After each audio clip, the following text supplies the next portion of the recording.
You like anime? Due to YouTube circumstances, all our anime reactions are over at the Goosh, which is our Patreon. Over 3,000 of them. Link is in the description. A partial list is in the comment section. Bring your balls. Okay, guys, as I'm sure a lot of you know by now, WWE wrestler Big E, that's a lot of E's, had his neck broken last night during Smackdown. Now, I should point out right away, too, I wouldn't have been so flippant and just so hysterically funny as to put the word breakdown in the title of this video about a broken neck, if it weren't for the fact that I do know I've been following the thing, and Big E is going to be fine. Fortunately, he did have a couple of fractures. I think he said the C1 and the C6, but not severe enough to require surgery or anything, so that's huge. That's really, really big. I mean, he'll be out for a while, but could have been way, way worse. But I was around on social media, and of course, well, we all know that the internet is full of those with opinions, regardless of whether or not they have any knowledge whatsoever to back up that opinion. And there's been a lot of conversation about, was somebody at fault, or was it just one of those things? No, this one was somebody's fault. It was 100% somebody's fault. And it's really ridiculous to even try and portray it as anything else. But we'll take for anybody that missed it here, we'll take a quick look at exactly what happened first. I've got it queued up here. Hold on. Now, let me pull this up so we can actually play the video. Okay, here we go. Now, you'll see this here. It comes right here. This is Ridge Holland giving Big E. Jeez, I don't even like watching it. Giving him a belly-to-belly suplex and dropping him on his head once more, just so you can see. Here, Ridge got him, steps down, up, and just never cleared him at all.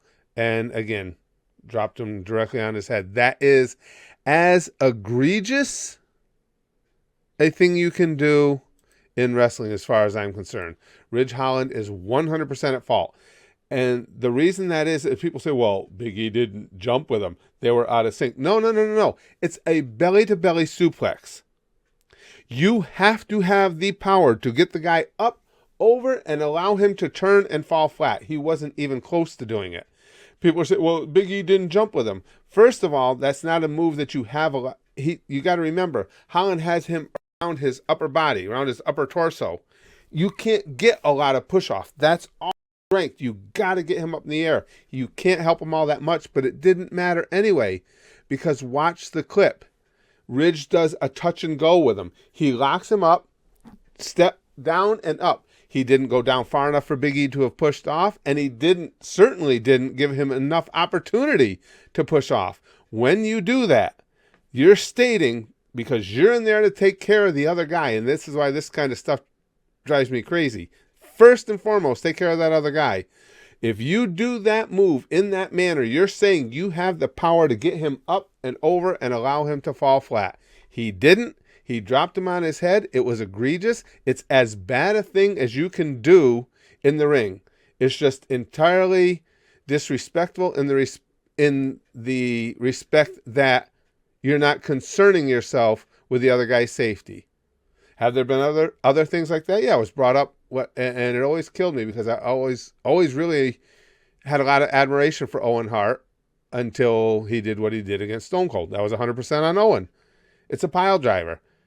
He had to, and he dropped Stone Cold, for those of you who don't know. He hit him with a pile driver. Stone Cold's head was far too low and bounced off the canvas and shortened Stone Cold's career with a serious neck injury. 100% on Owen. That Stone Cold was at his mercy at that point. It's up to him to know that he was in a bad position and to blow the move, do whatever he had to do to move on. Same thing here. This Ridge Holland, he has to know at that point when he goes to take off, and trust me, a man the size of Big E, you got to have some serious strength. And not only that, he had to get him up higher, and he didn't even have a lot of flexibility in it. It's not like Ridge went well over where he was giving Big E time to get his feet moving up and over. 100% on Ridge Holland. There's no two ways about it. And people online going, well, people don't have to say mean things. He feels bad enough. It shouldn't have happened. Accidents are things like what happened with D'Lo Brown and unfortunately, the man, you guys know me and names. Darren Drozdov. D'Lo had the strength to get him up for the power bomb. There was oil on the bodies, I guess, if I'm remembering right. But basically, it was a slip. That sucks. That's an accident. The move could have been completed. D'Lo knew how to do the move. It was just one of those things that happened because they slid off of one another. This never had a chance to work. There was no sliding. There was no issue with any of the clothing anyone was wearing. This Ridge Holland went to do a move that he couldn't keep the other guy safe with, and he threw him on his head. That's it. So any amount of heat Ridge Holland takes for it, he deserves. And I haven't heard from him. I mean, I don't think I haven't heard that he's trying to defend himself against it. There is no defense. But yes, you're going to see, if you follow up on this, you'll see tons of people out there with big opinions and explaining why Big E is just as much at fault, and he is not. I like Big E a lot, and that's one of the reasons this upsets me as much as it does. I was pissed off they didn't give him a much longer run with the title. I think the guy's a phenomenal worker, just so goddamn likable too. He's so over just in his likability factor, and to see something like that happen that should not have happened sucks. I don't know Ridge Holland. I know very little about him, but dude, if this is the extent of your safety, I can't imagine anybody wanting to work with you. 100% on him. If I'm working you and you're gonna pick me up and throw me over in a belly-to-belly suplex, I'm trusting that you have the strength and the technique to keep me safe. He didn't, and that's bullshit.